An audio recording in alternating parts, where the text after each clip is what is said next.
But yeah, let's go back to 1989, where the Nintendo Entertainment System was on top. And why wouldn't it be? It's an awesome system, tons of great games for it. The only problem with it, the time when the 1990s came around, unfortunately it was starting to look a bit outdated. So, the whole rumblings of the 16-bit era was just about to begin with the Sega Genesis. And yeah, I was about to challenge Nintendo or the rights, to be in first place and all that. But I didn't pick the Sega Genesis. Back in 1989, I picked the TurboGrafx-16. And who could blame me? Yeah, it had a huge library of games when it was first introduced in that year. Yeah, some people call me crazy for buying the system, but hey, if you look on the screenshots of these games and all, let's look at this box. Yeah, you see games like Key Courage and Alpha Zones. Some say is a pretty mediocre game, but when I first saw this game in action, it looked incredible. Yeah, we get a whole bunch of other games here that were previewed. Just looking at these screenshots and comparing them to Nintendo games. Yeah, you get some back on here. Yeah, the colors look much better, much richer than what's on the original Nintendo, unfortunately. And I'm a huge Nintendo fan.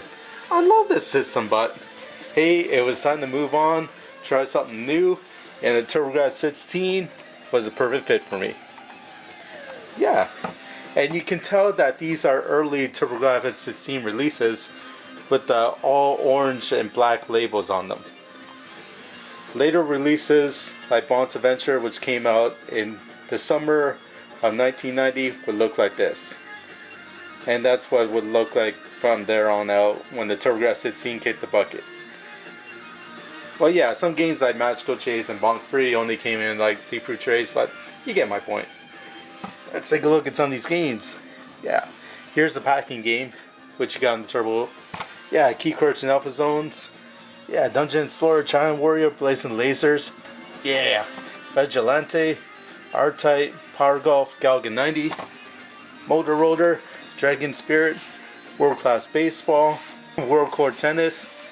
Yeah, the Legendary Ats. Yeah, believe it or not, with some good artwork. Yeah, not all of these are too good.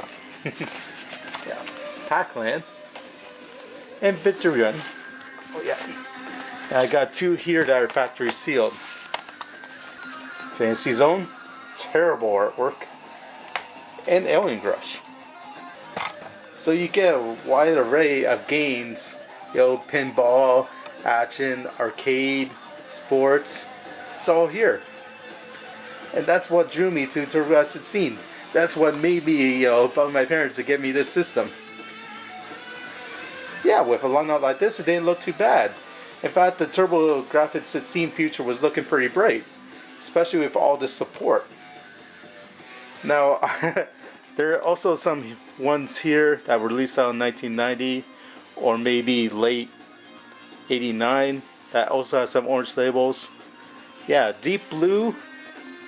Oh no, I've seen this in stores, I think around December, but the copyright book in here says 1990. So go figure. I don't know, maybe it was released in some places early or not. Either way, the late release didn't help because this game sucks. Yeah, here we got some other ones.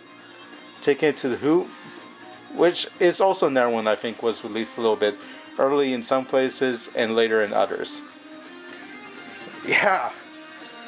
So this is what made me become a TurboGrafx-16 fan in the first place. Seeing all these cool games, and that's why I'm such a huge fan.